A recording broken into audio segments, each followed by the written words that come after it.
Assalamualaikum warahmatullahi wabarakatuh.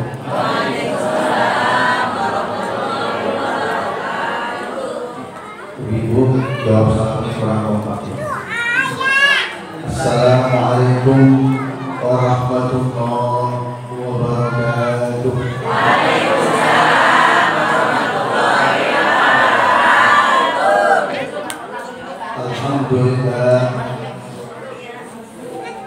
Alhamdulillahilladzi arsala rasulahu bil huda wa dinil haqq liyudhhirahu 'ala dini kulli wa kafaa billahi shahida. Asyhadu an la ilaha illallah wa asyhadu anna sayyidana wa nabiyyana wa maulana Muhammadan abduhu wa rasuluh la nabiyya wa la rasula ba'da. Bismillahi ma sya'allah la yasukul khaira illallah. Bismillahi ma sya'allah la yasrifu su'a illallah. Bismillahi ma sya'allah ma kana min nikmatin fa min Allah. Bismillahi ma sya'allah la hawla wa la quwwata illa billah. Allahumma shalli ala sayyidina Muhammad al-fatih lima umlik wal khatib lima sabaq nasiril haqqi bil haqqi wal hadi ila siratikal mustaqim wa ala alihi haqqa qadrihi wa miqdarihil azim. Amma ba'du. Semoga kita semua yang hadir di majlis yang mulia ini Allah berikan kepada kita kekuatan iman dan kekuatan Islam. Allah berikan kepada kita istiqomah di dalam taat kepadanya sampai kita meninggal dunia. Semoga kita semua diberikan rezeki yang halal, yang banyak, yang barokah untuk bekal ibadah kepada Allah Subhanahu wa Ta'ala. Semoga kita semua dijauhkan oleh Allah Subhanahu wa Ta'ala dari segala macam musibah, segala macam bencana, petaka, dan mudah-mudahan kita semua senantiasa dicintai dan mencintai Nabi kita Muhammad sallallahu alaihi wasallam. Semoga kita tidak keluar dari tempat ini melainkan dosa-dosa kita diampuni oleh Allah. Hajat-hajat kita dikabulkan oleh Allah. Kesulitan-kesulitan kita diangkat oleh Allah Subhanahu wa Ta'ala. Dan Allah wafatkan kita dalam keadaan husnul khatimah. Amin ya rabbal alamin. Yang sama-sama kita muliakan, kita cintai guru kita bersama Al-Mukarram Al-Syarif Ali bin Mahmud Al-Tijani Wada'allahu bikulli hayati, yang juga sama-sama kita cintai, kita muliakan guru kita Al-Habib Ruhul Misri Ba'bul Wada'allahu bikulli hayati, dan juga yang sama-sama kita hormati Bapak Lurah dari Sukadamai, Bapak Uwais Setiawan, dan juga yang sama-sama kita muliakan Sahibatul Maulid Ustazah Elia beserta keluarganya, kemudian para asatidz, para tokoh masyarakat, para ustazah, hadirin hadirat sekalian rahimakumullah. Pertama, kita bersyukur kepada Allah Subhanahu wa Ta'ala atas segala nikmat karunia yang telah Allah berikan kepada kita. Karena nikmat karunia yang Allah berikan kepada kita sangat banyak. Betul gak kira-kira itu? Nikmat karunia yang Allah berikan kepada kita sangat banyak. Bahkan saking banyaknya nikmat yang Allah berikan kepada kita, tidak ada satupun di antara manusia yang mampu untuk menghitung-hitung nikmat Allah Subhanahu wa Ta'ala. Di sini kira-kira ada nggak yang bisa menghitung nikmat Allah? Ada nggak? Tidak ada. Makanya Allah Subhanahu wa Ta'ala tegaskan dalam satu ayatnya, wa in ta'uddu nikmatallah la tuhsuha. Kata Allah Subhanahu wa Ta'ala, jika kamu wahai manusia mencoba untuk menghitung-hitung nikmat yang aku berikan, la tuhsuha, kata Allah, maka sampai kapanpun kamu tidak akan pernah sanggup, tidak akan pernah mampu untuk menghitung-hitung nikmat yang telah aku berikan.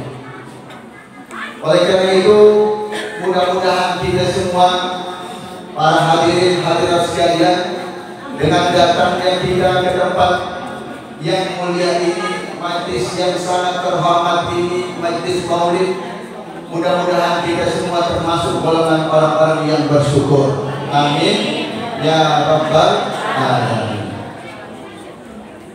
Para jamaah sekalian, hadirin hadirat rahimakumullah, kita hadir sekarang di acara apa ini?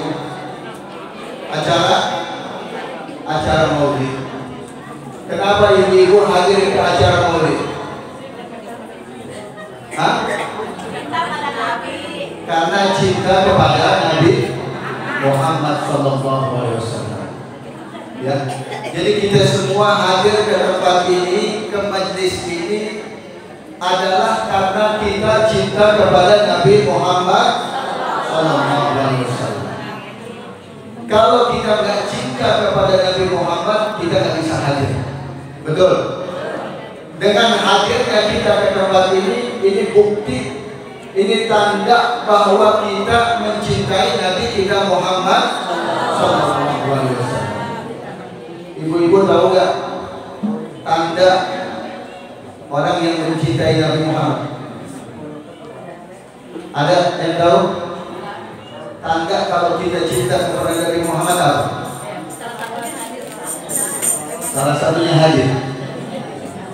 Banyak sekali ibu sekalian ya tanda-tanda kita mencintai Nabi Muhammad, tetapi salah satu dari tanda tersebut adalah kita banyak bersolawat kepada Nabi Muhammad SAW. Ini tanda kalau kita cinta kepada Nabi Muhammad, yaitu kita banyak bersolawat.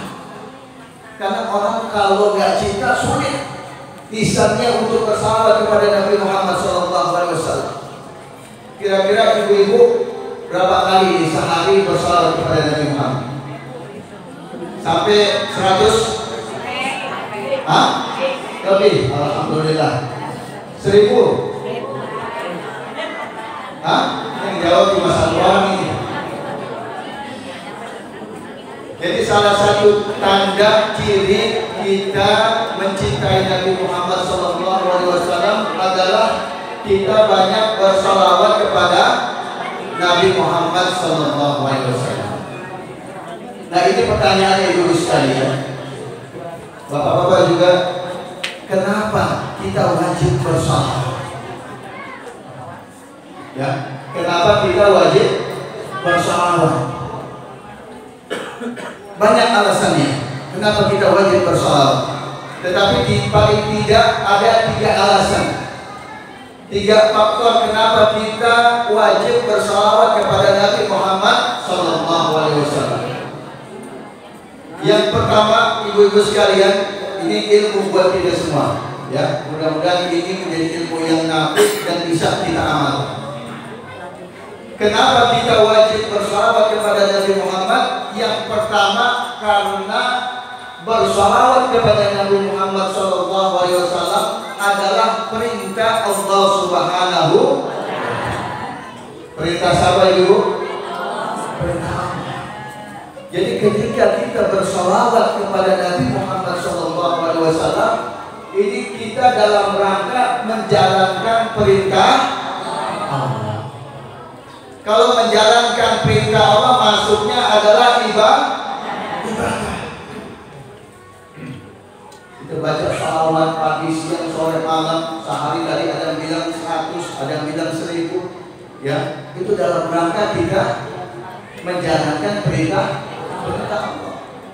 Allah tegaskan dalam satu ayatnya, Innallaha wa malaikatahu yusholluna 'alan nabi ya ayyuhalladzina amanu shollu 'alaihi wa sallimu taslima. Kata Allah Subhanahu wa taala, sesungguhnya aku, kata Allah, dan para malaikatku senantiasa dan terus-menerus bersalawat kepada Nabi Muhammad SAW. Oleh karena itu, wahai orang-orang yang beriman, shollu alaihi, bersalawatlah kalian kepada Nabi Muhammad dan ucapkanlah salam penghormatan kepadanya. Ini perintah. Yang perintah siapa Ibu? Jadi ketika kita bersalawat kepada Nabi Muhammad, ini dalam rangka apa? Menjalankan perintah. Para jamaah sekalian yang dimuliakan oleh Allah, suatu hari Al-Imam An-Nawawi, seorang ulama besar dalam mazhab Imam Syafi'i, dalam mazhab Syafi'i, ini beliau ditanya ya oleh seseorang.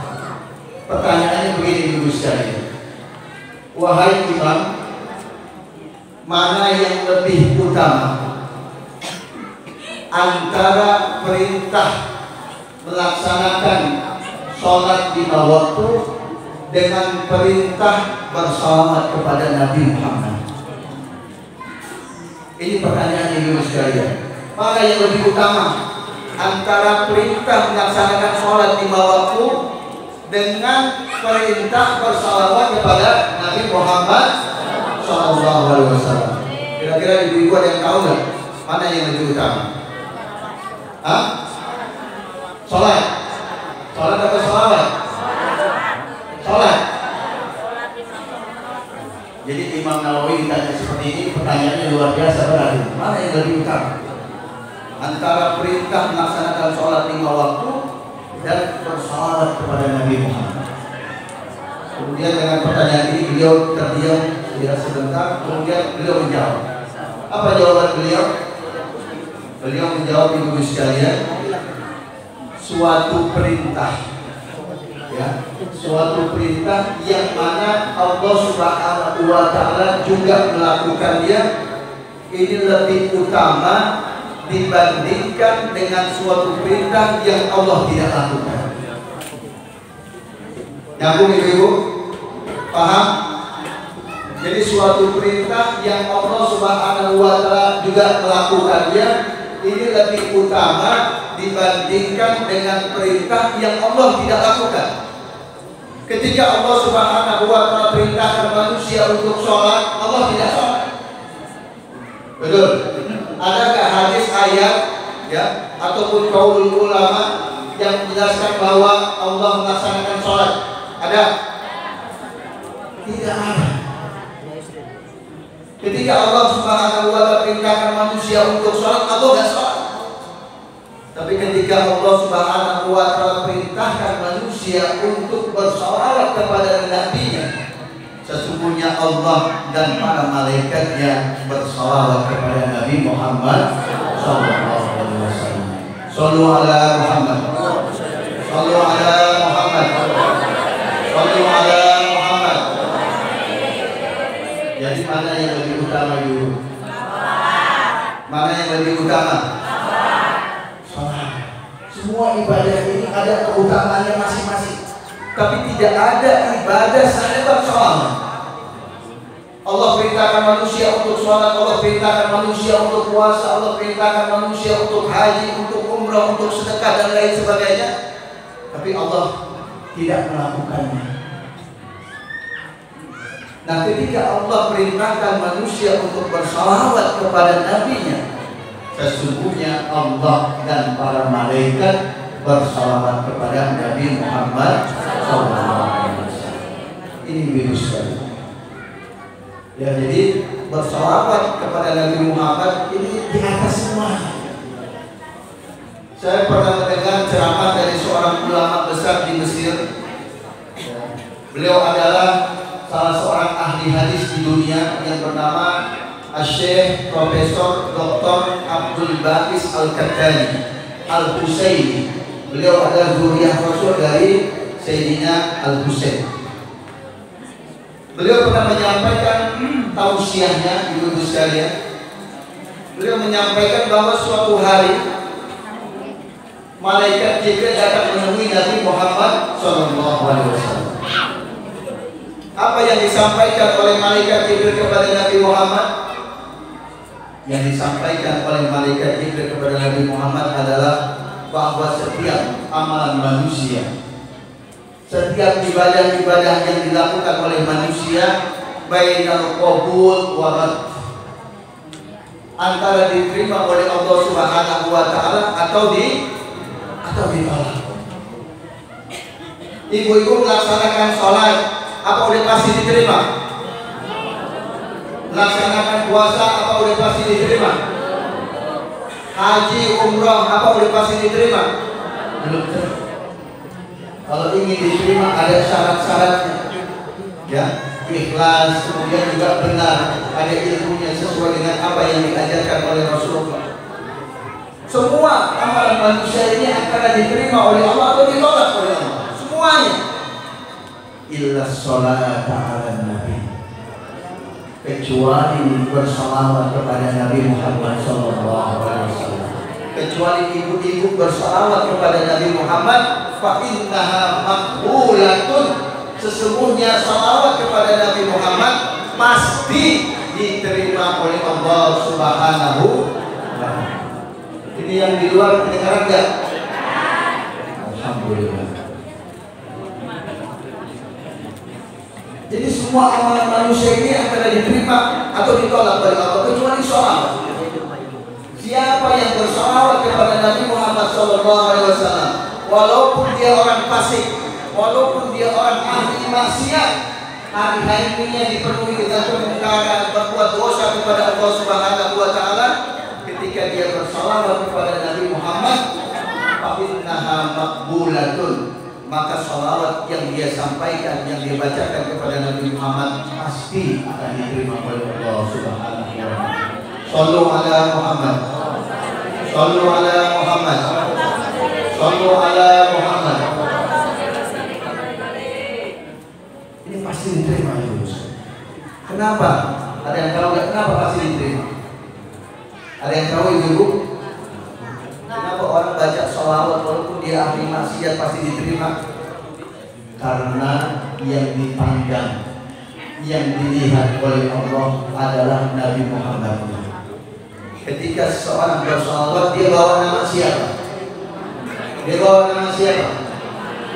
Bawa nama kekasihnya Allah. Dia bawa nama Nabi Muhammad SAW. Ini yang menyebabkan salawatnya makbulatun, diterima oleh Allah Subhanahu wa ta'ala. Jadi walaupun orang sambil jalan, misalnya sambil masak, ibu-ibu sekalian, ya, masak di dapur, kemudian bersalawat, ini pasti diterima oleh Allah. Yang dipandang oleh Allah adalah Nabi Muhammad. Tapi ketika ibu-ibu sekalian, para jamaah sekalian, sholat, puasa, umroh, haji dan lain sebagainya, ini yang dipandang oleh Allah kitanya, pelakunya. Kalau kita ini ikhlas, ya, kitanya benar dalam mengamalkannya, ada ilmunya sesuai dengan apa yang diajarkan oleh Rasulullah, maka ibadah yang kita lakukan pasti diterima oleh Allah Subhanahu wa ta'ala. Nah, ini ibu sekalian. Jadi kalau orang cerdas, orang pintar ini akan memperbanyak ibadah yang sudah pasti diterima oleh Allah. Apa itu ibu? Bersalawat. Makanya tadi kalau misalnya ada yang 100 kali itu masih sedikit. minimal kita satu hari 1000 kali. Bisa ibu-ibu sekalian? Insya Allah. Karena apa? Karena pasti diterima oleh Allah Subhanahu. Ini yang pertama ibu-ibu sekalian. Kenapa kita bersalawat kepada Nabi Muhammad SAW? Karena ketika kita bersalawat itu dalam rangka melaksanakan perintah Allah. Kemudian yang kedua, kenapa kita bersalawat kepada Nabi Muhammad? Jawabannya adalah bukti terima kasih kita, syukur kita kepada Nabi Muhammad. Jadi ketika kita baca salawat itu ibu sekalian, itu kita berterima kasih.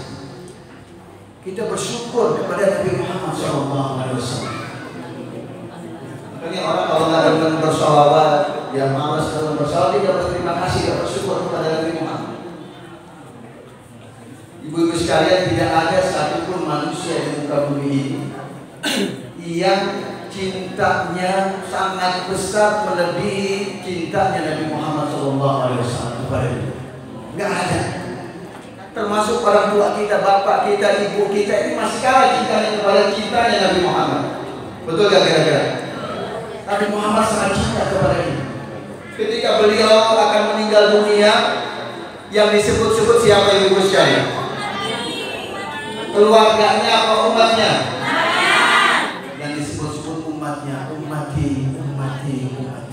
Bagaimana nanti umatku itu? Para jamaah sekalian yang dimuliakan oleh Allah, ada dalam satu hadis di mana Nabi kita Muhammad SAW bersabda, asyadun nasi bala'an al-anbiya tsummal amsal fal amsal. Kata Nabi Muhammad SAW, manusia yang paling berat ujiannya adalah para nabi. Kemudian orang-orang yang seperti mereka dan seterusnya. Ibu-ibu sekalian, para nabi yang paling berat ujiannya Nabi siapa? Tadi dikatakan dalam satu hadis itu, ya manusia yang paling berat ujiannya adalah para nabi. Kemudian nabi yang paling berat ujiannya siapa? Nabi Ayub. Kurang pas. Siapa? Nabi kita Muhammad. Nabi kita Nabi Muhammad ini manusia yang paling berat ujiannya di dunia. Sallallahu alaihi Muhammad. Sallallahu alaihi Muhammad. Sallallahu alaihi Muhammad. Jadi manusia di bumi ini yang paling berat godaannya, yang paling berat ujiannya adalah Nabi kita Muhammad. Ibu-ibu sekalian, Nabi Muhammad lahir, bapaknya nggak ada. Nggak ada yang tinggal, nggak kayak kita. Kita bisa melihat di mana muka bapak kita, ya, kita bisa bermain dengan orang tua kita, dengan bapak kita. Nabi Muhammad ini.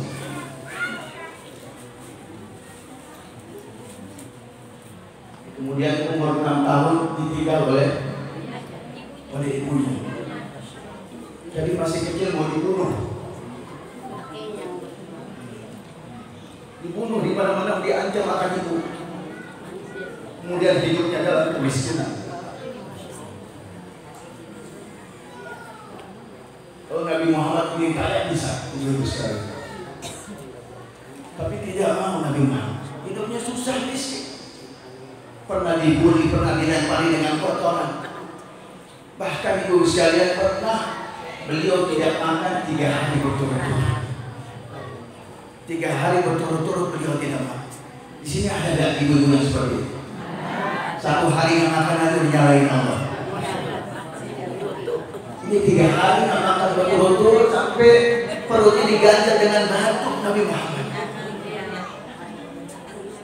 Luar biasa perjuangan beliau. Jadi kalau umatnya, ya, yang merasakan kesulitan, kesusahan, semuanya itu dirasakan oleh Nabi Muhammad. Semuanya dirasakan. Hidup dalam kemiskinan, kesusahan, mau dibunuh, kemudian yatim, umur 6 tahun jadi yatim piatu, gak ada orang tuanya, perjuangannya luar biasa. Jadi kita ini ibu-ibu sekalian, kesulitan kita itu udah dirasakan semuanya oleh Nabi Muhammad. Shallu ala Muhammad, shallu ala Muhammad, shallu ala Muhammad. Ketika kita bersalawat kepada Nabi Muhammad itu dalam rangka kita berterima kasih, bersyukur kepada Dia. Kemudian yang ketiga, yang terakhir, kenapa kita bersalawat? Untuk kebaikan kita di dunia dan lebih-lebih di akhirat. Jadi kalau kita tanya keutamaan salawat ini untuk kita atau untuk Nabi? Untuk kita atau untuk Nabi? Untuk kita yang bersalawat. Nabi ini gak ada urusan, udah penuh. Ya, Allah ini udah bersalawat kepadanya. Ketika kita bersalawat kepada Nabi Muhammad, itu hakikatnya, keutamaannya ini akan kembali kepada kita. Buat kita juga, kita di dunia dan lebih-lebih nanti di akhirat. Makanya kita dalam hidup ini kalau kita susah, ya, hidup kita susah ataupun senang dan lain sebagainya, perbanyak salawat. Bahkan dalam satu hadis kata Rasulullah SAW, "Aulan nasi bi yaumal qiyamah aktsaruhum alayya salatan." Atau kama qala. Orang yang paling dekat, yang paling mulia kedudukannya dekat dengan aku nanti di akhirat adalah orang yang paling banyak baca salawat. Ya kalau ibu-ibu sering banyak ya memperbanyak baca salawat, itu akan dekat kedudukannya nanti dengan Nabi Muhammad. Orang yang dekat kedudukannya dengan Nabi Muhammad ini bukan orang yang banyak puasa, bukan orang yang banyak sholat, bukan orang yang banyak haji, banyak umrah, bukan. Semua ini keutamanya luar biasa. Tetapi orang yang paling dekat dengan Nabi Muhammad SAW nanti di akhirat, aktsaruhum alayya sholatan, yaitu orang yang paling banyak baca salat. Ya, tadi kalau misalnya ada yang 100, ya usahakan paling tidak 1000. Ya, syukur-syukur ya bisa lebih dari 1000 itu sekalian. Kalau kita misalnya salawatnya pendek, ya sallallahu ala Muhammad atau Allahumma sholli ala sayyidina Muhammad, ya. Ini kalau kita baca 1000 kali ini nggak sampai-sampai, betul nggak? Apalagi sallallahu ala Muhammad, sallallahu ala Muhammad, sallallahu ala Muhammad, ini setengah jam mungkin sampai 1000. Syukur-syukur ibu-ibu sekalian ini mengamalkan yang namanya salawat Al-Fatih 5 umri. Berapa ibu? Berapa? Mari kita baca 3 kali ya. Allahumma sholli ala Sayyidina Muhammadin Al-Fatih 5 ughliq wal khatim 5 sabaq nasiril haqqi bil haqqi wal hadi ila siratikal mustaqim wa ala alihi haqqa qadrihi wa miqdaril azim. Allahumma sholli ala Sayyidina Muhammadin Al-Fatih 5 ughliq wal khatim 5 sabaq nasiril haqqi bil haqqi wal hadi ila siratikal mustaqim wa ala alihi haqqa qadrihi wa miqdarihil azim. Satu kali lagi. Allahumma sholli ala Sayyidina Muhammadin Al-Fatih 5 ughliq wal khatim 5 sabaq nasiril haqqi bil haqqi wal hadi ila siratikal mustaqim wa ala alihi haqqa qadrihi wa miqdarihil azim. Nah, ini sahabat ibu sekalian. Nanti kebenaran ini alhamdulillah tengah-tengah kita ada guru mulia kita Syarif Ali. Beliau adalah zuriyah keturunan dari Sayyidi Syekh Ahmad bin Muhammad At-Tijani, di mana Sayyidi Syekh Ahmad Tijani menerima langsung ya salawat Fatih ini dalam keadaan tidur dalam keadaan yakzah terjaga, ya, dikasih sholawat pagi ini langsung dari Nabi kita Muhammad SAW. Nanti mudah-mudahan beliau bisa memberikan ijazah kepada para jamaah sekalian. Dan ini ibu sekalian, mudah-mudahan ada manfaatnya. Mudah-mudahan setelah ini kita semakin cinta kepada Nabi Muhammad. Mudah-mudahan setelah ini kita semakin memperbanyak baca salawat kepada Nabi Muhammad SAW. Dan mudah-mudahan kita semua mendapatkan syafaat beliau nanti di akhirat. Amin ya rabbal alamin. Kurang lebihnya mohon dibukakan pintu maaf. Wassalamualaikum warahmatullahi wabarakatuh. Waalaikumsalam warahmatullahi wabarakatuh. Syukur jazakumullah khair kepada Mufarrah Ustaz Kiai Ahmad bin